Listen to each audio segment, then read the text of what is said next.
Hi friends, welcome back to our channel smart talks. నిన్ను వద్దు అనుకున్న వాళ్ళు మళ్ళీ నువ్వే కావాలి అని చెప్పి మిమ్మల్ని వెతుక్కుంటూ వచ్చేటటువంటి 5 ముఖ్యమైనటువంటి పనులు. ఈ 5 టిప్స్ మీరు ఫాలో అవ్వండి.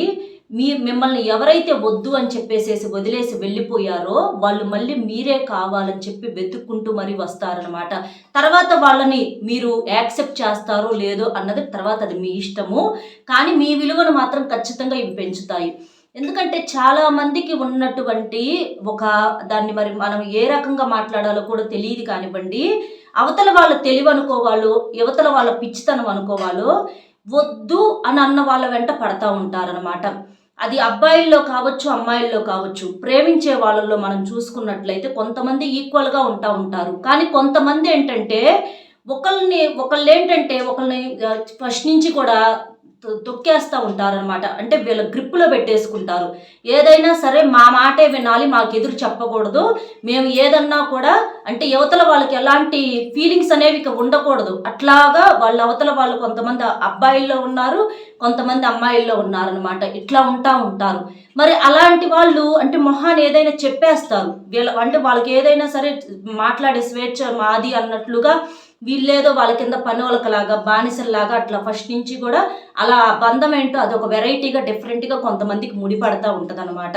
వీళ్ళకి మరి పరిస్థితులు వల్ల వీళ్ళు అలా మారిపోతూ ఉంటారు. అట్లా కొంతమంది లొంగిపోతూ ఉంటారు.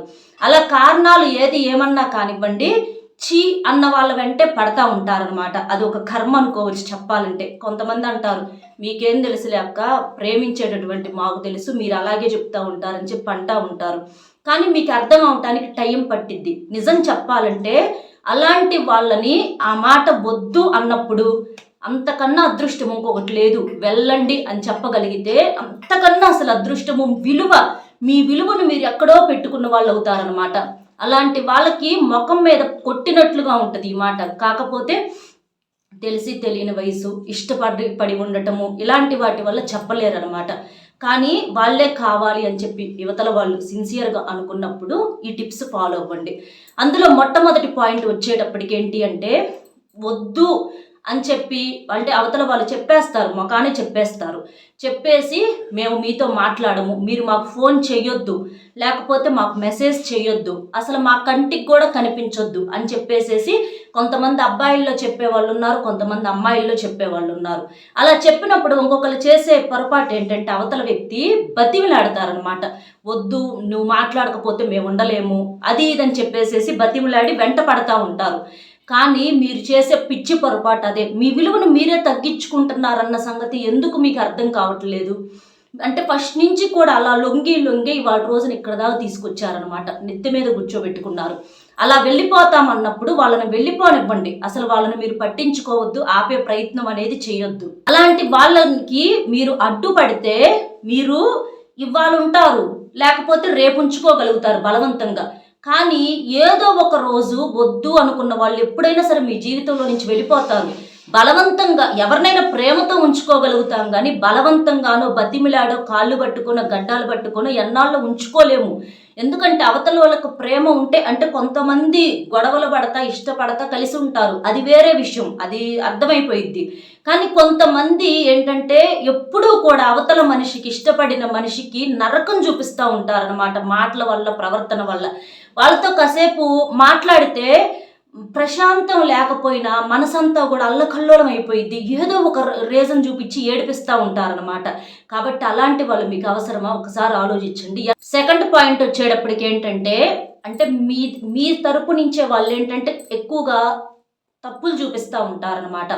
అంటే వాళ్ళు రీజన్ ఎలా ఉంటుందంటే, అది మీ మీదే తప్పు, మీరేదో తప్పు చేయటానే వాళ్ళు మిమ్మల్ని వదిలిపెట్టేస్తున్నామని చెప్పేసి వెళ్ళేటప్పుడు కూడా మళ్ళీ మిమ్మల్ని ప్రశాంతంగా ఉంచకుండా అక్కడ కూడా మేమేదో చేసాము, గబుక్కను మేమేదో మాట్లాడేసాము, అందుకనే వెళ్ళిపోయారు మమ్మల్ని వదిలిపెట్టి, అక్కడ మాదే పొరపాటు జరిగింది, మేము ఆ మాట అనకుండా ఉంటే బాగుండేది, ఉండేవాళ్ళేమో అని చెప్పేసి చివరికి అక్కడ కూడా మిమ్మల్ని పిచ్చోళం చేసి వెళ్ళిపోతూ ఉంటారనమాట. అసలు వాళ్ళ తెలివితేటలు చూడండి. అంటే ఏ లెక్కల్లో కూడా మిమ్మల్ని ఎక్కడ 1% కూడా ప్రశాంతంగా బతకనిచ్చే ఆలోచన కూడా వాళ్ళకు లేదనమాట. అలాంటి వాళ్ళని మీరు జీవితంలో ఉంచుకుంటే వాళ్ళ వల్ల మీకు ఏం లాభం ఉంటుందో ఒకసారి మీరు ఆలోచించుకోండి. అలాగా ప్రతీది కూడా అంటే మీరేంటంటే ప్రతిసారి మిమ్మల్ని మీరు నిరూపించుకోవాల్సిన పరిస్థితి. కాదు నేను అందుకనే ఇలా అన్నాను, కాదు నేను ఎందుకనే ఇలా అన్నాను. ఎందుకంటే కొన్ని కొన్ని పరిస్థితులను బట్టి ఒక్కొక్కసారి మాట్లాడాల్సి వచ్చింది. అది తప్పేం కాదు. కానీ దాన్ని భూతద్దంలో పెట్టి చూపించి మరి అక్కడ రీజన్ నువ్వే, నీ మూలానే నేను వెళ్ళిపోతున్నానని చెప్పేసేసి వెళ్ళిపోతూ ఉంటారనమాట. కానీ ప్రతిసారి మిమ్మల్ని మీరు నిరూపించుకోవాల్సినటువంటి అవసరం లేదు. నేనిది అని ఎన్నిసార్లు నిరూపించుకుంటారు? ఎన్నిసార్లు నిరూపించుకొని వాళ్ళని మీ దగ్గర ఉంచుకుంటారు? అది మీరు ఒక్కసారి ఆలోచించుకోండి. అలాంటి వాళ్ళకి ఏం చెప్పాల్సిన పని లేదు. నేనేంటో నాకు తెలుసు, నేను కరెక్ట్గా ఉన్నానో లేదో నాకు తెలుసు.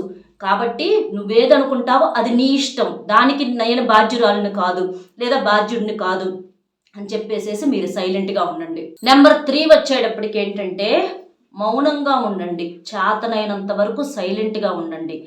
ఎందుకు అంటే మౌనం అనేది అన్ని సందర్భాలలో పనికి రాకపోయినా కొన్ని సందర్భాలలో మాత్రం ఖచ్చితంగా ఉపయోగించుకోవాలి. అది ఏంటంటే మన విలువను అవతల వాళ్ళు తీసేస్తారు. తీసేసినప్పుడు మన విలువను మనం పెంచుకునేటటువంటి ఏకైక మార్గం ఏంటంటే మౌనం అన్నమాట. అవతల వాళ్ళకి మీరు కావాలంటే ప్రయత్నించి చూడండి, చాలా మంచి విషయాలు చెప్తారు.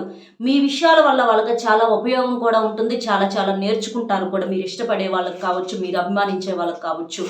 అయినా సరే ఆ సలహా తీసుకొని చివరికి అంటే అదేదో ఒక పనికిరాని మాటలాగా మిమ్మల్ని సలహా దాని ద్వారాగా వాళ్ళకి అర్థమయ్యేది వాళ్ళకి అర్థమైద్ది. అర్థమైనా కూడా మీ నోట్లో నుంచి వచ్చిందిగా ఆ మాట, అంటే ఆ మాటకు విలువ లేదనమాట. అట్లా అంటే మనుషుల్ని ఎంత చులకనగా చూస్తున్నారో అన్నది ఒక్కసారి అర్థం చేసుకోండి. మనిషికి విలువ లేనప్పుడు ఇక మాటకు మాత్రం విలువే ఉంటుంది. మనిషికి లేని విలువ మాటకు కూడా ఉండదు. కాబట్టి అలాంటి వాళ్ళతో ఎన్ని మాటలు మాట్లాడినా కూడా కంఠశ్వాస తప్పితే ఉపయోగం అనేది ఏమీ ఉండదు. మీరు ఏడ్చినా, కన్నీళ్లు పెట్టుకున్నా, మొత్తుకున్నా, ఏది చేసినా కూడా వాళ్ళకు మీ మీద ఎలాంటి అభిమానం అనేది రాదు. లేదు వాళ్ళకు మా మీద ఇష్టం ఉంది అని అనుకుంటే కాస్త వాళ్ళతో ఏంటంటే ఇదివరకు గతంలో మాట్లాడేదానికన్నా కూడా కొంచెం తగ్గించి కాస్త మౌనంగా ఉండే ప్రయత్నం అనేది చేయండి. ఆ మౌనము మీ యొక్క విలువను పెంచే అవకాశం అనేది ఉంటుంది. ప్రతిసారి కూడా మిమ్మల్ని మీరు తగ్గించుకొని అంటే మీ విలువను మీరు తగ్గించుకొని నువ్వు లేకుండా మేము బ్రతకలేము అంటే ప్రేమ అంటే అడుక్కుంటే వచ్చేది కాదు. అది దానంతటా అది పుట్టాలి. మీకు ఎలా ఉందో అవతల వాళ్ళకి అందులో కొంచెమన్నా ఉండాలి కదా. అంతేగాని కాళ్ళు పట్టుకొని గడ్డాలు పట్టుకొని అడుక్కుంటే వచ్చిద్దా ప్రేమ? ఒక్కసారి మీరు ఆలోచించండి. కాబట్టి ఇది జాగ్రత్తగా మాటలు ఏది మాట్లాడినా సరే కాస్త ఆలోచించి మాట్లాడండి. మీ విలువను పెంచుకోకపోయినా పర్వాలేదు, కానీ మీ విలువను తగ్గించుకునేలాగా మాత్రం దిగజారిపోవద్దు. నెక్స్ట్ పాయింట్ వచ్చేటప్పటికి మీరు వాళ్ళ అంటే మీ యొక్క ఫోన్లో వాళ్ళకి సంబంధించిన ఫొటోస్ కావచ్చు, లేకపోతే వాళ్ళకి సంబంధించిన నెంబర్స్ కావచ్చు, ఇలాంటివి మొత్తం కూడా డిలీట్ చేసేసేయండి. డిలీట్ చేసేసి మీరు అంటే వాళ్ళని చూసినప్పుడల్లా మీరు అంటే తీసేయకుండా అంతే ఉంచుకున్నారనుకోండి, ఉంచుకున్న కాడి నుంచి పదే పదే ఏదో ఒక సందర్భంలో వాళ్ళు గుర్తొస్తూ ఉంటారు.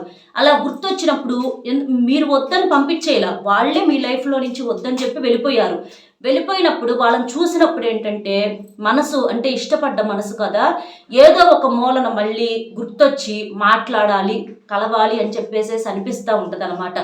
సరే మీరు ఎంతగా మార్చుకొని మీరు ప్రయత్నించి కలిసినా మాట్లాడినా వాళ్ళు మాట్లాడతారన్న ఆశ అనేది లేదు. అది నిరాశగానే మిగిలిద్ది. అంటే ఆ ఫోటోని చూస్తాం వలన, లేకపోతే ఆ నెంబర్ చూస్తాం వలన, ఆ నెంబర్ గుర్తుంచుకోవటం వలన మీకేంటంటే పదే పదే బాధ అనేది ఎక్కువైద్ది. కానీ వాళ్ళ దగ్గర నుంచి లాభం ఉపయోగం ఏమీ ఉండదు. వాళ్ళు మాట్లాడరు మీతోటి, వాళ్ళు వద్దు అనుకొని క్లియర్గా ఉండి వెళ్ళిపోయారు. కాబట్టి అలాంటి వాళ్ళ గురించి ఆలోచించడం వదిలేసేసి వాళ్ళకి సంబంధించినటువంటివి ఏమన్నా ఉంటే డిలీట్ చేసేసేయండి. లేకపోతే మాత్రం అవి చూసినప్పుడల్లా మీరు బాధపడతారు. మీరు అనుకుంటూ ఉంటారు మేము ఒంటరిగా అయిపోయాం, మాకంటూ ఎవ్వరు లేరు, నిజానికి ఈ భూమి మీద మమ్మల్ని ప్రేమించే మనిషి ఎవ్వరూ లేరు, వాళ్ళు ఇష్టపడుతున్నారు, వాళ్ళకి ఎవరో ఒకళ్ళు ఉంటున్నారు అని చెప్పేసి ఇట్లా బాధపడుతూ ఉంటారు. కానీ ఒకటి గుర్తుపెట్టుకోండి, ఎప్పుడూ కూడా ఒంటరితనము అనేది ఎవ్వరు కూడా అనుకోకూడదు. ఈ భూమి మీద మీరు చూసినట్లయితే సూర్యుడు ఒక్కడే, అలాగే చంద్రుడు ఒక్కడే. ఇట్లా మనం చూసినప్పుడు కొంతమందికి ఉంటారు, వాళ్ళని ప్రేమించే వాళ్ళు దొరుకుతారు, అది వాళ్ళ అదృష్టం. మనకు లేనప్పుడు ఆ లేని దాని గురించి మనం ఆలోచించకూడదు. ఎంతమందో మనకన్నా దారుణంగా బాధలు పడే వాళ్ళు ఉన్నారు. అంటే కళ్ళు కనిపించని వాళ్ళు, కాళ్ళు లేని వాళ్ళు కావచ్చు, గుడ్డి వాళ్ళు కావచ్చు. అసలు కనీసం వాళ్ళ పనులు కూడా వాళ్ళు చేసుకోలేని వాళ్ళు ఎంతమందో ఉన్నారు. కానీ వాళ్ళతో పోల్చుకుంటే భగవంతుడు మనకన్నీ ఇచ్చాడు. ఇచ్చినప్పుడు మనల్ని మనం ప్రేమించుకోవటం మొదలు పెట్టుకోవాలి. అంతేకాని మన మనసులో మనల్ని మనమే ప్రేమించుకోలేనప్పుడు మనల్ని ఎవరు ప్రేమిస్తారు, ఎవరు తోడుంటారు? కొంతమందికి వాళ్ళిష్టం వీళ్ళిష్టం అంటే అక్కడ ఏదో కాస్తో కూస్తో అవసరం ఉంటుంది, ఏదో స్వార్థం ఉంటుంది. ప్రతి ప్రేమ కూడా ఏదో ఒక స్వార్థంతో అవసరంతో కూడుకున్నటువంటి ప్రేమలు, నిజమైనటువంటి స్వచ్ఛమైన ప్రేమలు అక్కడక్కడ ఉంటాయి. అవి లేవని కూడా నేను అంటలేదు, అది వేరే విషయం. లేని దాని గురించి ఎప్పుడూ కూడా బాధపడతా కూర్చొని ఉన్న క్షణాన్ని నరకం చేసుకోవద్దు. ఎవ్వరూ లేరు, నీకు నువ్వు, నీ మనస్సాక్షి మీతో మీరే మాట్లాడుకోండి. మిమ్మల్ని మీరు చక్కగా రెడీ చేసుకొని మిమ్మల్ని మీరు చూసుకోండి. ఎంత బాగున్నానో, ఎంత చక్కగా ఉన్నాను అని చెప్పేసి మీకు మీరే మోటివేట్ చేసుకోండి. ఇలా మీకు మీరు ప్రేమించుకొని, మీకు మీరు విలువిచ్చుకొని, మేమున్నాము, నా మనస్సాక్షి ఉంది అని చెప్పేసేసి మిమ్మల్ని మీరు బిజీ చేసుకోండి. ప్రతిసారి కూడా ఖాళీగా ఉంటే ఏంటంటే ఆ ఆలోచనలు అనేవి ఎక్కువగా వస్తూ ఉంటాయి. కాబట్టి కొన్నాళ్ళు మిమ్మల్ని మీరు బిజీగా ఉంచుకునే ప్రయత్నం అనేది చేయండి. ఏదో ఒక పనిలో బిజీగా ఉండండి. అలా బిజీగా ఉండటం వల్ల వాళ్ళ యొక్క ఆలోచన అనేది కొంతవరకు తగ్గిద్ది అనమాట. అలాంటి వాళ్ళు అంటే రేపటి రోజున మీ దగ్గరికి సహాయం కోసం వచ్చే అంతగా, లేకపోతే మిమ్మల్ని చూడటానికి వచ్చే అంత గొప్ప స్థాయికి మీరు ఎదగండి. అలా ఎదగటం వల్ల ఏంటంటే అవతల వాళ్ళు బాధపడాలి. ఇలాంటి వాళ్ళనా మేము వదిలిపెట్టుకుంది అని చెప్పేసేసి వాళ్ళు బాధపడేటట్లుగా చేయండి. కానీ వాళ్ళ ముందర మీరు పిచ్చోళ్ళకులాగా మారి అమ్మయ్య వీళ్ళని వదిలించుకొని నేను మంచి పని చేశాను అని అనుకునేటట్లుగా మాత్రం తయారవ్వమాకండి. కాబట్టి ఇది మీరు గుర్తుంచుకోండి. ఒంటరి వాళ్ళం అనేది ఎప్పుడు కూడా అనుకోవద్దండి. నిజానికి మనం చూసినట్లయితే అందరూ ఎక్కువ శాతం 100లో 90% మంది ఒంటరిగానే ఉంటారు. ఎవరో 10 మంది అదృష్టవంతులు సంతోషంగా ఉంటారు తోడు నీడగా. అందరికీ అవకాశం అనేది ఉండదు. పైకి కనిపించే అన్ని నిజాలు కాదు, లోపల ఎన్ని బాధలు ఉంటాయో వాళ్ళకే తెలుస్తుంది అనమాట. కాబట్టి ఎప్పుడైనా సరే మనకు భగవంతుడు తోడున్నాడు, మనం తోడున్నాము, మన మనస్సాక్షి తోడుంది అని చెప్పేసేసి మనకి ఉన్నోళ్ళని చూసుకుంటా అట్లా ప్రశాంతంగా బతకాలి. కానీ మిమ్మల్ని మీరు ఎప్పుడు కూడా ఒంటరి అనుకోవద్దు. భగవంతుడు ఎప్పుడు పిలిచినా మన మనస్సాక్షితో పిలిస్తే పలుకుతాడనమాట. కాబట్టి ఇది గుర్తుంచుకోండి. నెంబర్ 5th పాయింట్ వచ్చేటప్పటికి ఏంటంటే, అలాగ వెళ్ళిపోయిన వాళ్ళని మళ్ళీ రానిచ్చొచ్చా అనే సందేహం కొంతమందికి ఉంటుందన్నమాట. అలా వెళ్ళిపోయిన వాళ్ళని మీరు మళ్ళీ రానిస్తే మళ్ళీ ఇంకోసారి వెళ్ళరు అనే గ్యారంటీ ఏమన్నా ఉందా? మీరు ఒక్కసారి ఆలోచించండి. ఆలోచించి మీరు నిర్ణయం అనేది తీసుకోండి. ఇవాళ మీరు నచ్చక వెళ్ళిపోయారు, ఇవాళ నచ్చని మీరు రేపు నచ్చుతారా, ఎల్లుండి నచ్చుతారా? ఇవాళ అంటే ఎప్పుడూ కూడా వాళ్ళ కింద పడి ఉండాలి, వాళ్ళ కింద ఒక కుక్కలాగా బతకాలన్నమాట. వాళ్ళు ఏదంటే దానికి సరే అనాలి. వ్యక్తిత్వం వాళ్ళకు ఉండొచ్చు, కానీ మీకు ఉండకూడదు. వాళ్ళ కింద ఒక బానిసల్లాగా మీరు బ్రతకాలి. కాబట్టి అలాంటి వాళ్ళని ఇన్నాళ్ళు చిన్నప్పటి నుంచి వాళ్ళు ఉంటేనే బ్రతకలేదు, ఈ మధ్యలో కూడా వాళ్ళు ఉంటేనే బ్రతకల, ఇప్పుడు వదిలేస్తే బ్రతకగలమని నిరూపించాము. ఇలాంటి వాళ్ళని మళ్ళీ తీసుకొచ్చుకొని పెట్టుకుంటే మళ్ళీ జీవితం అంతా డిస్టర్బెన్సేగా. వాళ్ళ మూలాన్ని ఏదన్నా ఉపయోగం ఉంటుందా? ఒక్కసారి మీరు ఆలోచించండి. నేను ఇచ్చే సలహా అయితే ఏంటి అంటే, మళ్ళీ ఎవరైనా కావాలి మీరే అని చెప్పేసేసి వదిలిపెట్టేసి మళ్ళీ వస్తాము అంటే వాళ్ళని మాత్రం దయచేసి మీ లైఫ్లోకి రానివ్వమాకండి. అసలు వద్దు. వాళ్ళతో అసలు వాళ్ళ వల్ల ఎలాంటి మీకు సంతోషం కూడా ఉండదు. లాభాలు నష్టాలు తీసి పక్కనేసేసేయండి. మీకు మీరు ఒంటరిగా అనుకున్నా కూడా అట్లా ప్రశాంతంగా బతుకుతారేమో. కానీ అలాంటి వాళ్ళని తీసుకొచ్చుకొని పెట్టుకుంటే, అది ఆడవాళ్ళు కావచ్చు, మగవాళ్ళు కావచ్చండి, అలాంటి వాళ్ళని దయచేసి మీ జీవితాల్లోకి రానివ్వమాకండి. వాళ్ళు ఎంత పొగరుగా మనుషుల్ని చులకనగా తీసేసంటే, ఒక మనిషి నిజాయితీగా ఇష్టపడితే అంత చులకనగా చూస్తారా? అవతల వాళ్ళు తప్పుడోళ్ళు అయిపోతారా? అవతల వాళ్ళకు విలువలు లేకుండా తీసేస్తారా? ఇష్టపడటమేనా చేసిన తప్పు? నిజాయితీగా ఇష్టపడితే ఇంతేనా? కాబట్టి నిజంగా ప్రేమ అంటే ఏందో తెలియని వాళ్ళని, అలాంటి వాళ్ళని ఎప్పుడు కూడా మళ్ళీ ఆహ్వానించొద్దు. వాళ్ళు మీ దగ్గరకు వచ్చినా సరే మీరు మాత్రం వాళ్ళని మళ్ళీ ఆహ్వానిస్తే మళ్ళీ గతంలో లాగా మీరు మళ్ళీ గజిబిజి గందరగోళంలోకి వెళ్ళిపోతారు. కాబట్టి మీరు చెప్పేసేసేయండి, మిమ్మల్ని మేము ఇప్పుడు రాణిస్తే మా జీవితాల్లోకి మళ్ళీ మా జీవితం వాళ్ళు మళ్ళీ గతంలో లాగా మారిపోతాయి. కాబట్టి వాటికి మేము సిద్ధంగా లేము. ఇప్పటికి మేము కోలుకోవటానికి చాలా సమయం పట్టింది. ఇక పద్దాకలు మమ్మల్ని మేము ఇబ్బంది పెట్టుకోవాల్సినటువంటి అవసరం మాకు లేదు. మీకు ఒక నమస్కారం వెళ్ళండి అని చెప్పేసేసి వదిలేసేసేయండి. అంతేకాని అలాంటి వాళ్ళని జీవితంలోకి తీసుకొచ్చుకుంటే నరకం అంటే ఏంటనేది మళ్ళీ ప్రత్యక్షంగా చూపిస్తారు. అది కాబట్టి మీరు అది ఆలోచించుకొని నిర్ణయం అనేది తీసుకోండి. ఇలా ఈ 5 పాయింట్స్ మీరు ఉపయోగించుకోవటం వలన మీకేంటంటే మీ యొక్క విలువ అనేది పెరిగిద్ది. తప్పొప్పులు సహజంగా జరుగుతూ ఉంటాయి జీవితంలో. ఒక్కొక్కసారి మన సెలక్షన్ చాలా రాంగ్గా ఉంటుంది. కాబట్టి దాని గురించి కొన్నాళ్ళు మనసు బాధపడిద్ది. కొన్నాళ్ళు బాధపడినప్పటికీ కూడా ఆ ఆలోచనకి ప్రాణం పోసి కూర్చొని వాళ్ళ గురించి ఆలోచించకుండా మీ పనుల్లో మీరు ముందుకు వెళ్ళిపోతూ ఉండండి. తర్వాత దేవుడు మనకిచ్చిన ఒకే ఒక గొప్ప వరం ఏంటి? మర్చిపోవటం. తర్వాత మర్చిపోతాము. మంచోళ్ళనైతే దూరం చేసుకోమని నేను చెప్పట్లేదు, కానీ మంచోళ్ళకులాగా నటించే ముదురులు ఉంటారు. అలాంటి వాళ్ళను మాత్రం అవాయిడ్ తీసేసేయండి. వద్దు, అసలు వాళ్ళతో వద్దు. వాళ్ళ గురించి మీరు ఆలోచించొద్దు. వాళ్ళ కోసం పని కట్టుకొని ఏడవటము, పిచ్చోళ్ళు అయిపోవటము, వాళ్ళు మాకు ఫోనులు చేయాలనుకోవటము, ఇలాంటివి ఏవి కూడా వద్దు. మీరు ప్రశాంతంగా ఉండండి. వాళ్ళ మీద కక్షలు పెంచుకోవద్దు. వాళ్ళ మీద అంటే వాళ్ళ కోసం టైం వేస్ట్ చేసుకొని వాళ్ళకి అంటే మమ్మల్ని ఇంత బాధ పెట్టారు, వాళ్ళకు కూడా నరకం చూపించాలి, ఇలాంటివి వద్దు. అవన్నీ దేవుడు చూసుకుంటాడు. తప్పొప్పులు డిసైడ్ చేయాల్సిన అవసరం మనకు లేదు.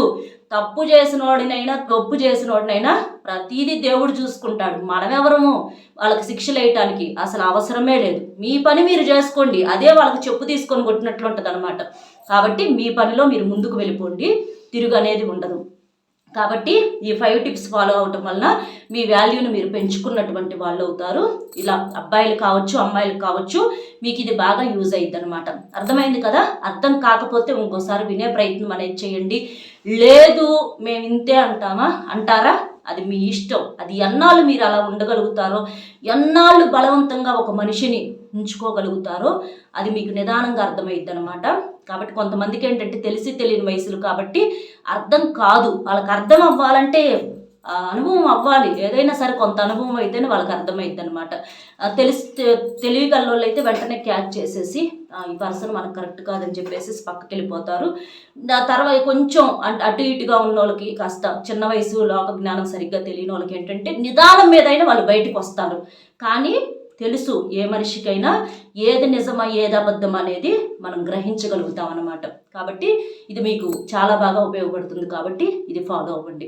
అర్థమైంది కదా ఏంటనేది? మన వీడియో మీకు నచ్చింది అనుకుంటున్నాను. నచ్చితే వీడియోకి ఒక లైక్ ఇచ్చి సపోర్ట్ చేయండి. ఎందుకంటే ఇలాంటి మంచిగా యూజ్ అయ్యేటటువంటి వీడియోస్ మీరు లైక్ చేయటం వలన ఇంకొంతమందికి రీచ్ అయ్యి వాళ్ళు కూడా ఉపయోగించుకొని వాళ్ళు కూడా జాగ్రత్త పడే అవకాశం అనేది ఉంటుంది. జీవితం అంటే ప్రేమ ముఖ్యమే కాదని అంటల్లా. ప్రేమ కన్నా మనకు మన ముఖ్యము. అవకాశం ఉంటే పట్టుకోండి, అవకాశం కుదరలేదనుకుంటే వదిలేసేసేయండి. కొన్ని సందర్భాలలో పట్టుకోవటం ఎంత ముఖ్యమో వదిలేయటం కూడా అంతే ముఖ్యం అనమాట. అది తెలుసుకుంటే మనిషికి జీవితంలో ఎక్కడా కూడా దెబ్బ అనేది ఉండదు. కాబట్టి ఇలాంటి వీడియోస్కు మీరు లైక్ ఇచ్చి సపోర్ట్ చేయండి. లైక్ చేసినప్పుడు కామెంట్స్ దగ్గర హైప్ వస్తుంది. అక్కడ మీ యొక్క పాయింట్స్ అనేవి యాడ్ చేసి మీకు తెలిసిన ఫ్రెండ్స్ ఎవరన్నా ఉంటే వారికి కూడా షేర్ చేస్తే హెల్ప్ అవుతుంది. మొట్టమొదటిసారిగా మన ఛానల్ చూస్తుంటే సబ్స్క్రైబ్ చేసుకొని పక్కనే ఉన్నటువంటి ఆల్ అనే బెల్ని క్లిక్ చేస్తే నేను పెట్టే ప్రతి వీడియో కూడా ముందుగా మీకు నోటిఫికేషన్ రూపంలో చేరుతుంది. మరొక మంచి టాపిక్తో మళ్ళీ కలుద్దాం. Bye friends.